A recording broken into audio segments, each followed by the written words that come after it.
আরে চা ঠান্ডা হয়ে গেল, মিষ্টি। আগে বলছিলাম আমাদের রাহুলকে আপনাদের খুব পছন্দ হবে, খালি একটু ভুলে যায়, অনেক ভুলো বোন।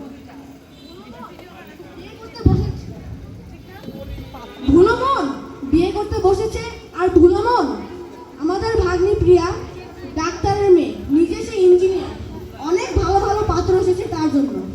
তা আপনারা কি কি দিবেন বলুন? এসব কথা থাকুক না ভাই, আগে ছেলে মেয়ে দুটোকে কথা বলতে দিন। তুমি কোথায় কাজ করো? আমি ইঞ্জিনিয়ারিং ফার্মে কাজ করি। আর তুমি? মানে আমি চা খাই। বাবা বসে করো নালে পিছনে। এভাবে এক করলে বিয়ে হবে? বিয়ে? কার বিয়ে? আমার তো 3টে বোন ছিল, সবগুলো পালিয়ে গেছে। তুমি চুপ থাকো তো বাবা, ঘুমাও। হ্যাঁ, তা বলছিলাম, আমাদের মেয়ের 50 ভরি সোনা, একটা ফ্ল্যাট, একটা গাড়ি, আর মানে আমি তো ঠিক গাড়ি চালাতে জানি না, আমি ড্রাইভিং শিখেছি। তুমি পিছনে বসবে। দেখো কি মিষ্টি মেয়ে। কে গাড়ি চালাবে? আমার তো একটা ঘোড়া গাড়ি ছিল, কিন্তু একদিন দিল ঘোড়াটা দিল, আমিও তার পিছিয়ে পিছিয়ে।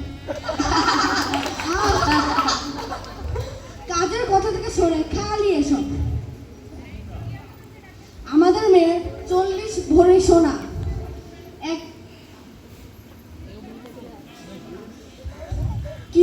একটা ফ্ল্যাট, একটা গাড়ি, আর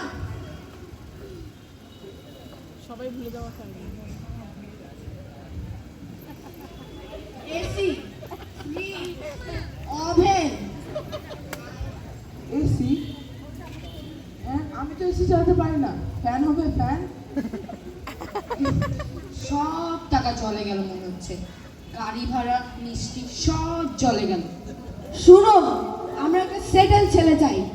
মানে আমি সেটেল হচ্ছি ধীরে ধীরে। তুই থাম তো।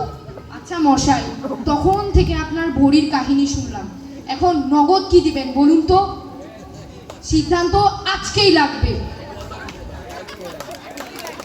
এই যে আপেল দেখছো, 350 টাকা কেজি। এত হিসাব আপনারা দিলে আমরাও সোনার বদলে হীরা চাইবো। মামা, আমি বলি, আমরা এখানে ডিল করতে আসিনি। তুমিও ভুল বোঝো না মা, আমরাও এখানে ফলের হিসাব দিতে আসি। তাহলে আমার আপেল, আরে সোনা কথা বলি। রাখো তোমার ঘড়ি। আমাদের ভালো পরিবার গড়তে একে অন্যের প্রতি দায়িত্ববোধ এবং প্রতিভা প্রয়োজন। তাই সময় থাকতেই আপনাদের সন্তানদের শুধু পক্সের নয়, টাকার লোভ থেকে বাঁচারও টিকা